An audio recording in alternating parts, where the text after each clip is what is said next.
Entre 1946 et 1953, des scientifiques éminents de diverses disciplines se rencontrent au Beekman Hotel à New York, à l'invitation de la fondation Joshua Messi. Parmi eux se trouvent Norbert Wiener, Margaret Mead, Gregory Bateson, Kurt Lewin et John von Neumann.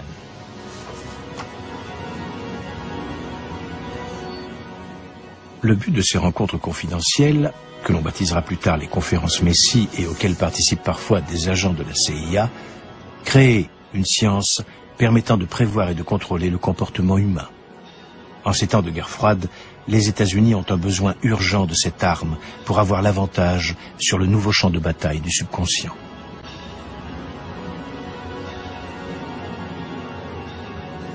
Les participants des conférences Messi accueillent avec grand intérêt la publication en 1950 de La personnalité autoritaire. Il s'agit d'une étude collective de l'Institut international de recherche sociale, une annexe de l'Institut de recherche sociale de Francfort, dont les figures majeures sont Max Horkheimer et Theodor Adorno.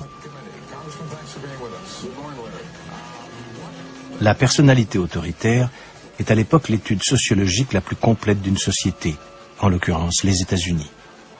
Elle entreprend de fournir une explication scientifique aux préjugés religieux et raciaux. Les milliers d'entretiens récoltés forment une gigantesque base de données qui est exploitée par les ordinateurs les plus modernes et doit expliquer comment le comportement autoritaire peut devenir un phénomène de masse.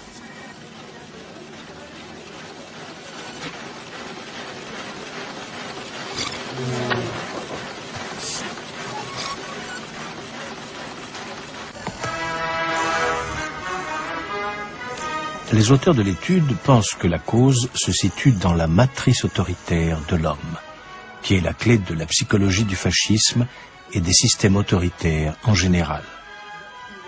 Cette matrice se développe au travers de l'éducation et de la tradition. Elle est incompatible avec la représentation métaphysique d'une nature supranaturelle.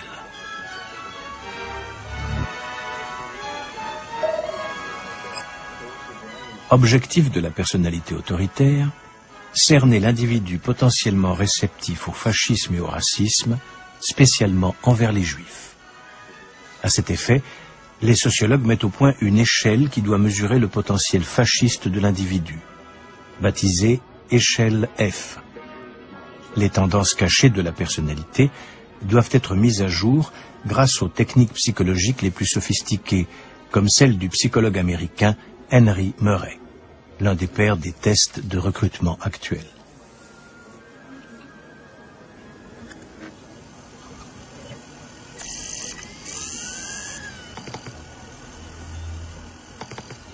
Pour éradiquer à jamais le fascisme et l'antisémitisme, il apparaît nécessaire de changer la nature de l'homme et son modèle culturel afin que cette matrice autoritaire disparaisse définitivement. Mais comment pénétrer sans opération dans la personnalité et la conscience des hommes pour changer cela?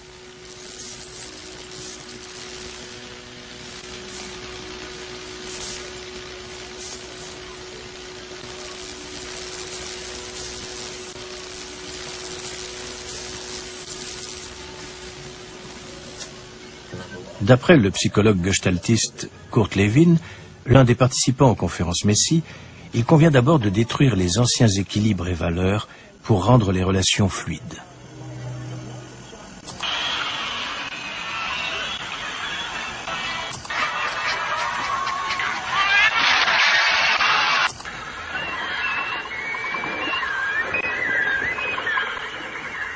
De nouveaux équilibres et valeurs peuvent alors être établis, qui seront consolidés de façon durable par l'autorégulation. La rééducation devient de l'auto-rééducation. Le monde est censé se transformer en une société mondiale post-nationale et multiethnique sans frontières codifiées.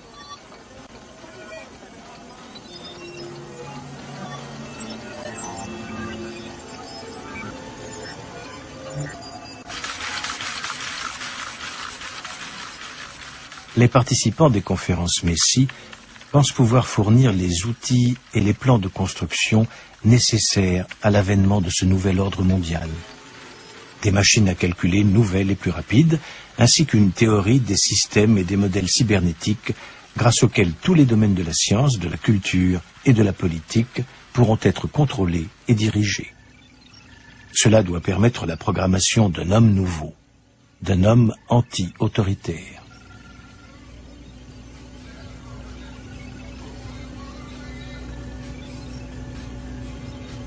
Cet état d'esprit, etc., c'est pas n'importe qui, c'est notamment une école de pensée qu'on a appelée l'école de Francfort. Les gens de l'école de Francfort, c'est des gens comme Herbert Marcuse, le théoricien de l'homme unidimensionné, c'est-à-dire nomade, sans racines, etc.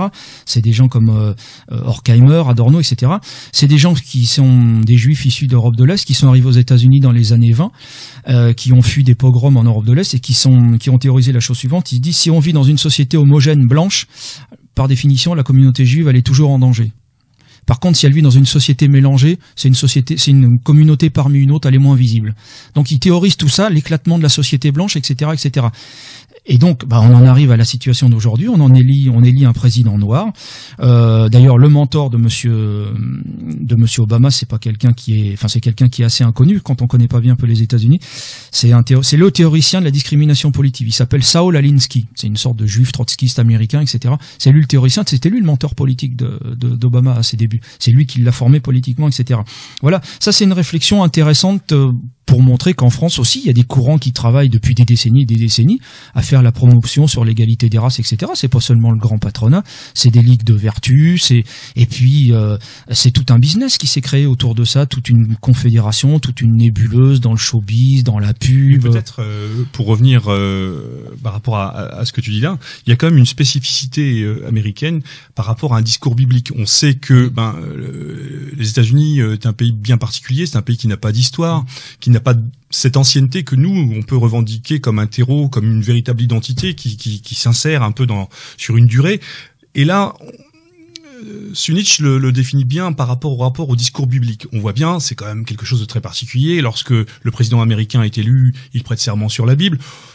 Est-ce que tout ça, on parle justement dans l'article comme la Bible comme un vademecum législatif dans n'importe quel système et qui donne bonne conscience? Est-ce qu'on peut faire cette liaison entre humanisme, ce rapport à l'évangélisme galopant aux États-Unis qui cautionne tout et rien à la fois? Oui, mais la Bible aux États-Unis, elle a servi à tout. Elle a servi hier à tout puisque les pères fondateurs américains étaient la 13e tribu d'Israël, les nouveaux conquérants, les vrais juifs presque, qui retrouvaient la terre de Canaan. Ils sont servis de la Bible pour flinguer les Indiens. Mais aujourd'hui, ils servent de la Bible, ils en font une autre lecture, ils s'en servent de la Bible comme un bélier pour la société ouverte. Finalement, dans la Bible, on trouve tout et son contraire. On trouve aussi bien des passages qui justifient un génocide que pour accueillir l'étranger. On lui fait dire ce qu'on veut à la Bible.